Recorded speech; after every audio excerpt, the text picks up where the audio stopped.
मधुबनी का है ये ठीक है। नहीं हमारे राहुल भाई हम लोगों के बीच में पधारे हैं। आज इस देश में मोदी की सरकार में सारे किसान जो सबका भरण पोषण करते हैं वो आज भिखारी का ऐसा बन गया है। हम अपने महान नेता इस देश के राहुल भाई से निवेदन करेंगे, एमएसपी को कानूनी दर्जा दिलाने की लड़ाई आप हमारे तरफ से लड़िए। हम लोगों का हाल दिन ब दिन नीचे से नीचे गिरते हुए चला जा रहा है और वो आपके सामने खुद दिखाई दे रहा है कि कितना कमज़ोर सब 10 बीघा 12 बीघा 15 बीघा खेती करने वाले लोग हैं।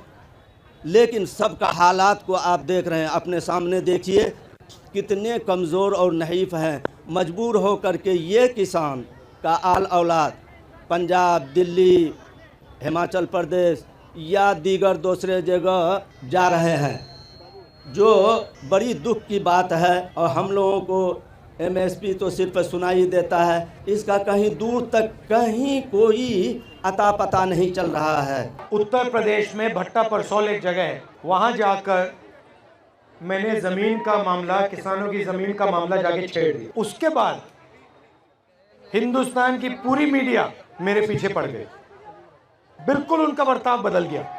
क्यों? क्योंकि जो किसानों की ज़मीन की बात थी उसको मैंने जाके उठा दिया।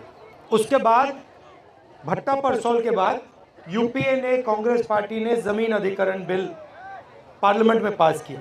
4 गुना कॉम्पेंसेशन किसानों को अपनी ज़मीन के लिए, 4 गुना, मार्केट रेट से 4 गुना। मोदी जी का पहला काम पार्लियामेंट में आकर इस बिल को रद्द करने का था। तो मेरा कहना है कि जो भी राजनेता किसानों की ज़मीन की रक्षा करने की बात करेगा, उस पर 24 घंटा मीडिया का आक्रमण शुरू हो जाएगा। अब यहाँ पे ये आपका एसएसबी का है, कानून के मुताबिक अगर ये ज़मीन इस्तेमाल नहीं की गई तो 5 साल के अंदर आपको वापस मिल जानी चाहिए, ये कानून है।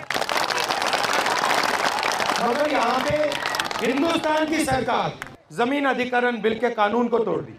और मैं आपको आश्वासन दे सकता हूं कि अगर हमारी सरकार आएगी तो एकदम ये जो आपका काम है हम करके आपको दे देंगे।